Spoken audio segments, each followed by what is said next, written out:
ಕನ್ನಡ ಚಿತ್ರರಂಗದಲ್ಲಿ ಆರ್ ಅಕ್ಷರದಿಂದ ಶುರುವಾಗೋ ಹೆಸರಿನ ಕಲಾವಿದರು ಉತ್ತುಂಗದಲ್ಲಿದ್ದಾರೆ. ಇದಕ್ಕೆ ಸಾಕ್ಷಿಯಾಗಿ ನಿರ್ದೇಶಕ, ನಿರ್ಮಾಪಕ, ಸಮಾಜ ಸೇವೆ ಇದೇ ರೀತಿ ಪ್ಯಾನ್ ಇಂಡಿಯಾ ಡೈರೆಕ್ಟರ್ ಅಂತಾನೆ ಕರೆಸ್ಕೊಂಡಿರುವಂತಹ ಆರ್ ಚಂದ್ರು ಅವರು ಇವತ್ತು ಗೌರವ ಡಾಕ್ಟರೇಟ್ ಅನ್ನು ಸಹ ಇವತ್ತು ಪಡೆದುಕೊಂಡಿರುವಂತದ್ದು. ಈ ಸಂಭ್ರಮದಲ್ಲಿ ಹುಟ್ಟುಹಬ್ಬ ಸಂಭ್ರಮ ಕೂಡ ಡಬಲ್ ಆಗಿರುವಂತದ್ದು. ಸರ್, ಇದಕ್ಕಿಂತ ಬೆಸ್ಟ್ ಗಿಫ್ಟ್ ನಿಮ್ಮ ಹುಟ್ಟುಹಬ್ಬಕ್ಕೆ ಬೇರೊಂದಿಲ್ಲ ಅನ್ಬೋದು. Happy birthday sir. Thank you so much. Doctorate ಅನ್ನೋದು, ಗೌರವ ಡಾಕ್ಟ್ರೇಟ್ ಅನ್ನೋದು ನಾನು ಬಯಸದೆ ಬಂದಂಥದ್ದು. ನನಗೆ ಒಂದಷ್ಟು ಪ್ರೊಫೆಸರ್ಸ್ ಎಲ್ಲ ಸಂಪರ್ಕಿಸಿದಾಗ ನಾನೇನು ಅಂತ ಸಾಧನೆ ಮಾಡಿಬಿಟ್ಟಿದ್ದೀನಿ.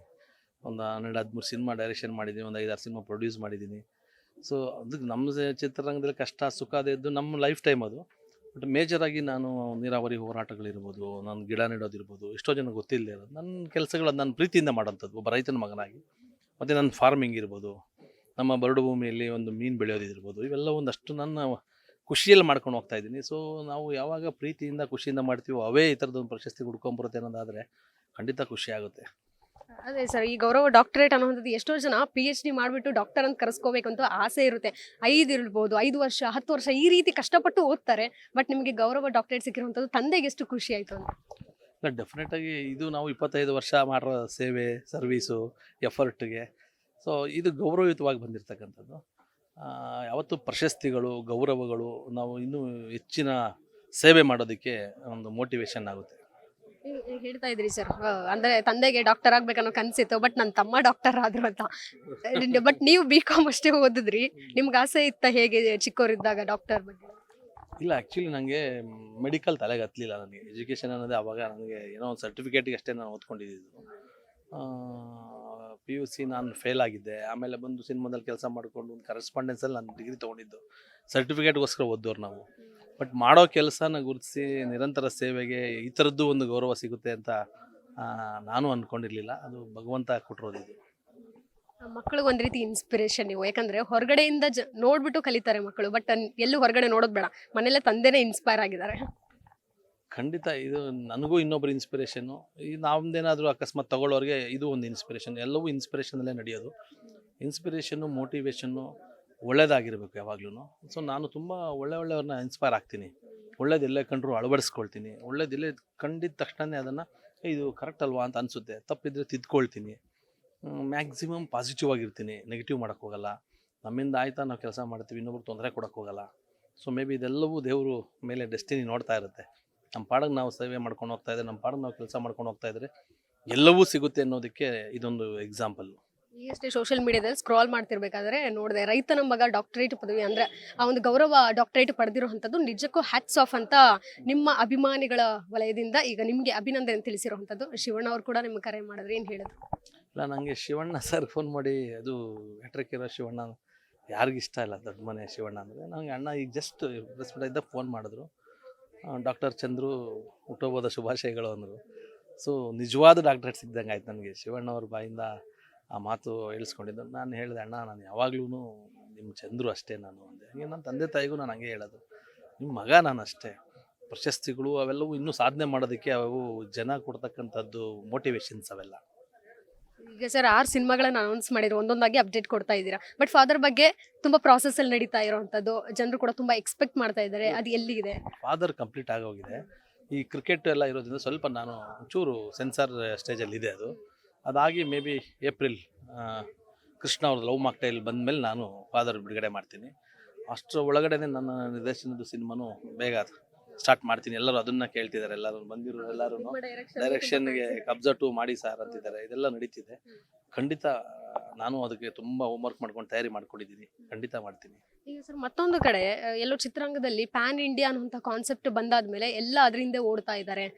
ಎಲ್ಲೋ ಸಣ್ಣ ಬಜೆಟ್ ಸಿನಿಮಾಗಳು ಅಂತ ಹೇಳ್ಕೊಳಕ್ ಮಾತ್ರ ಇದೆ. ಕಂಟೆಂಟ್ ಬಂದ್ರೆ ಸಾಕು, ನಾವು ಸಿನಿಮಾ ಹೋಗಿ ಥಿಯೇಟರ್ಲ್ಲೇ ನೋಡ್ತೀವಿ ಅಂತ ಹೇಳ್ತಾರೆ. ಬಟ್ ಆಡಿಯನ್ಸ್ ವಿಚಾರವಾಗಿ ಏನಾದರೂ ತಪ್ಪಾಗ್ತಿದೆಯಾ, ಅಥವಾ ಸಿನಿಮಾ ಮೇಕಿಂಗ್ ವೈಸ್ ಆ ಕಥೆನಾ, ಏನು ಕಾನ್ಸೆಪ್ಟ್ ಅಂತ? ಇಲ್ಲ ಮೇಡಮ್, ಎಲ್ಲವೂ ಈಗ ಟೈಮು ಒಂದೇ ಇಲ್ಲ. ಬೇಸಿಗೆ ಕಾಲ, ಚಳಿಗಾಲ, ಮಳೆಗಾಲ ಅಂತೆಲ್ಲ ಇರುತ್ತೆ. ಕೆಲವು ಟೈಮ್ ಅಷ್ಟೇ. ಸೊ ಯಾವಾಗಲೂ ನಾವು ನೆಗೆಟಿವ್ ಆಗಿ ಏನು ತಿಳ್ಕೊಬಾರ್ದು. ನಾವು ಯಾವಾಗಲೂ ಡಿಜಿಟಲ್ ಮೇಲೆ, ಸ್ಯಾಟಲೈಟ್ ಮೇಲೆ ಡಿಪೆಂಡ್ ಆಗ್ತಿದ್ವಿ. ಸೊ ಎಲ್ಲೋ ಒಂದು ಕಡೆ ಅದು ಸಿಗ್ತಿಲ್ಲ ಇವಾಗ. ಅದಕ್ಕೆ ಎಲ್ಲರಿಗೂ ಡಿಪ್ರೆಸ್ ಅನ್ನಿಸ್ತಿದೆ. ಅಯ್ಯೋ ಏನೋ ಆಯಿತು ಅನ್ನಿಸ್ತಿದೆ. ಬಟ್ ಥಿಯೇಟ್ರಿಗೆ ಜನ ಬರ್ತಿದ್ದಾರೆ, ನೋಡ್ತಿದ್ದಾರೆ. ಒಳ್ಳೆ ಸಿನಿಮಾ ಬಂದಾಗ ನೋಡ್ತಿದ್ದಾರಲ್ವ. ಈಗ ಸೂಪರ್ ಎಲ್ಲ ನೋಡಿದ್ರಲ್ವ. ಸೊ ಹಂಗಾಗಿ ನೋಡ್ತಾರೆ. ನಾವು ಥಿಯೇಟ್ರ್ ಮೇಲೆ ಡಿಪೆಂಡ್ ಆಗಿ ಸಿನಿಮಾ ಮಾಡಬೇಕು. ಯಾವತ್ತು ಎಂಟರ್ಟೈನ್ಮೆಂಟ್ ಫೀಲ್ಡ್ ಅನ್ನೋದು ಯಾವತ್ತೂ ಮುಗಿಯಲ್ಲ. ಅದು ಒಳ್ಳೆ ಕಂಟೆಂಟ್ ಮಾಡೋಣ, ಎಲ್ಲರೂ ಒಳ್ಳೆಯದೇ ಮಾಡ್ತಾರೆ, ಅವ್ರ ಹಣೆ ಬರೋದ ಮೇಲೆ ಸ್ವಲ್ಪ ನಿಂತಿರ್ತದೆ. ಸೊ ಸ್ಟಡಿ ಮಾಡಿಕೊಂಡು ದಿಟ್ಟವಾಗಿ ಇಂಡಸ್ಟ್ರಿಗೆ ಬರೋದೇ ನಾವು ಚಾಲೆಂಜಿಂಗ್ ಆಗಿ, ಇದು ಈಸಿ ಅಲ್ಲ. ನೀರಿಗೆ ಡೈ ಹೊಡಿಬೇಕಂದ್ರೆ ಈಜು ಕಲಿತೆ ಹೊಡಿಬೇಕು, ಹಂಗೆ ಇಂಡಸ್ಟ್ರಿಗೆ ಬರಬೇಕಾದ್ರೆ ಎಲ್ಲದಕ್ಕೂ ಪ್ರಿಪೇರ್ ಆಗೇ ಬರಬೇಕು. ಬಟ್ ನನ್ನ ಪ್ರಕಾರ ನನಗೆ ಇವತ್ತವರೆಗೂ ನಂಗೆ ದೇವರು ಕೈ ಬಿಟ್ಟಿಲ್ಲ. ನನ್ನ ಎಲ್ಲ ಸಿನಿಮಾಗಳು ನನಗೆ ಒಳ್ಳೆಯದೇ ಆಗಿದೆ, ಶ್ರದ್ಧೆಯಿಂದ ಮಾಡ್ಕೊಂಡು ಹೋಗ್ತಾ ಇದ್ದೀನಿ. ರಾಜಕೀಯ ಒಲವಿತ್ತು, ಮತ್ತೇನಾದ್ರೂ ಆ ಕಡೆ ಮತ್ತೆ ಜೊತೆಗೆ ಸಿನಿಮಾ ರಂಗವನ್ನು ಕೂಡ ಬ್ಯಾಲೆನ್ಸ್ ಮಾಡೋ ಅಂಥದ್ದು ಏನಾದರೂ ಪ್ಲಾನ್ ಇದೆಯಾ, ಹೇಗೆ ಸರ್? ಇಲ್ಲ, ನಾನು ಆ್ಯಕ್ಚುಲಿ ರೈತನ ಮಗ, ತೋಟದಲ್ಲಿ ಕೆಲಸ ಮಾಡ್ತಿದ್ದೆ. ಕ್ರಮೇಣವಾಗಿ ದೇವರು ಬೆಂಗಳೂರು ಕರ್ಕೊಂಬಂತು, ಎಸ್.ನಾರಾಯಣ ಸರ್ ಹತ್ರ ಕೆಲಸ ಮಾಡಿದೆ, ಡೈರೆಕ್ಟರ್ ಆದೆ. ಕ್ರಮೇಣವಾಗಿ ಗೊತ್ತಿಲ್ಲದೇ ಪ್ರೊಡ್ಯೂಸರ್ ಆದೆ. ಗೊತ್ತಿಲ್ಲ ದೇವ್ರು ಹೆಂಗೆ ಕರ್ಕೊಂಡು ಹೋಗ್ತಾರೋ ನಮ್ಮ ಕೆಲಸ ಮಾಡ್ತಾ ಇದ್ದೀನಿ. ಏನು ಸಿಚುವೇಶನ್ ಬರುತ್ತೆ ಅದಕ್ಕೆ ಏನು ಕೆಲಸ ಕೊಟ್ಟರು ಹಾರ್ಡ್ ವರ್ಕ್ ಮಾಡಿಕೊಂಡು ಕೆಲಸ ಮಾಡ್ಕೊಂಡು ಹೋಗ್ತಾ ಇದ್ದೀನಿ. ಮುಂದಿನ ದಿನಗಳು ಗೊತ್ತಿಲ್ಲ, ಆ ಥರದ್ದು ಬಂದರೆ ಖಂಡಿತ ನಾನು ಕೇಪಬಲ್ಲೆ. ಮನೆಯವರಿಂದ ಏನು ಬೆಸ್ಟ್ ಗಿಫ್ಟ್ ಸಿಕ್ತು ಸರ್ ಇವತ್ತು? ಅವರೇ ನನಗೆ ಗಿಫ್ಟು. ಯಾವತ್ತು ಮನೆಯಲ್ಲಿ ಹೆಂಡತಿ ಇದಾರಲ್ಲ ಮೇಡಮ್, ಅವ್ರ ಅರ್ಧಾಂಗಿ, ಅವರು ಸಪೋರ್ಟ್ ಸಂಪೂರ್ಣವಾಗಿರಬೇಕು. ಗಂಡನಿಗೆ ಶ್ರೇಯಸ್ಸಿನ ಹಿಂದೆ ಹೆಂಡತಿ ತುಂಬ ಪಾತ್ರ ಆಗ್ತಾಳೆ. ಸೊ ಆ ನಿಟ್ಟಿನಲ್ಲಿ ನಾನು ಲಕ್ಕಿ.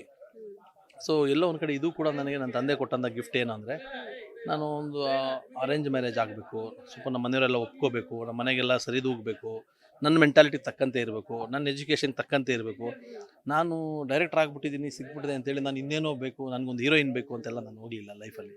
ನನ್ನ PUC ದಿನಗಳು ನನ್ನ ಫ್ಯಾಮಿಲಿದೇನು ಅದನ್ನು ನೋಡಿ ಅದೇ ಥರದ ಹುಡುಗಿನ ಹುಡುಕಿ ಮದುವೆ ಆದೆ. ಸೊ ಹಂಗಿದ್ದಾಗ ಅವ್ರಿಗೆ ಬೇರೆ ಬಂದಿದ್ದನ್ನೆಲ್ಲ ಬೋನಸ್ ಆಗಿ ತೊಗೊಳ್ತಾರೆ ಫಸ್ಟ್ ಅಲ್ವಾ. ಹಾಗಾಗಿ ನನ್ನ ಹೆಂಡತಿ ಸಪೋರ್ಟ್ ತುಂಬ ಇದೆ ನನಗೆ. ಅವಳು ಪೂಜೆ ಪುನಸ್ಕಾರ, ನನ್ನ ಪ್ರೊಡಕ್ಷನ್ನಲ್ಲೂ ಕೂಡ ದೊಡ್ಡ ಬುದ್ಧಿವಂತೆ ಅಲ್ಲದೆ ಹೋದರೂ ಕೂಡ ನನ್ನೆಲ್ಲ ಒಳ್ಳೆ ಕೆಲಸಗಳು ಕೂಡ ಪ್ರೇರೇಪಿಸ್ತಾಳೆ. ನಾನು ಬೇಜಾರಾದಾಗ ಸಮಾಧಾನ ಮಾಡ್ತಾಳೆ, ಖುಷಿ ಪಟ್ಟಾಗ ಖುಷಿ ಪಡ್ತಾರೆ.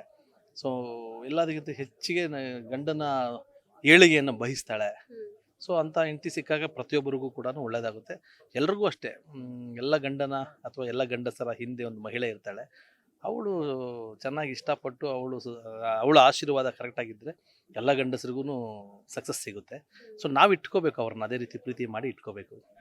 ವೆರಿ ಆಲ್ ದ ಬೆಸ್ಟ್ ನಿಮ್ಮ ಫರ್ದರ್ ಪ್ರಾಜೆಕ್ಟ್ಸ್ಗೆ. ಆದಷ್ಟು ಬೇಗ ಸಿನಿಮಾಗಳು ಹೆಂಗೋ ಫಾದರ್ ಬರ್ತಾ ಇದೆ, ಅದ್ರ ಜೊತೆಗೆ ಅನೌನ್ಸ್ ಮಾಡಿದಂತಹ ಸಿನಿಮಾಗಳು. ಹೌದು, ನಿಮ್ಮ ಡೈರೆಕ್ಷನ್ ಕೂಡ ಎಕ್ಸ್ಪೆಕ್ಟ್ ಮಾಡ್ತಿದ್ದಾರೆ ನಿಮ್ಮ ಅಭಿಮಾನಿಗಳು. ಹೌದು, ಎಲ್ಲರೂ ಬಂದಿರೋಲ್ಲ ಇವತ್ತೆಲ್ಲ. ನನ್ನ ಡೈರೆಕ್ಷನ್ ಯಾಕೆ 2 ವರ್ಷ ಆಯಿತು ಅಂತ.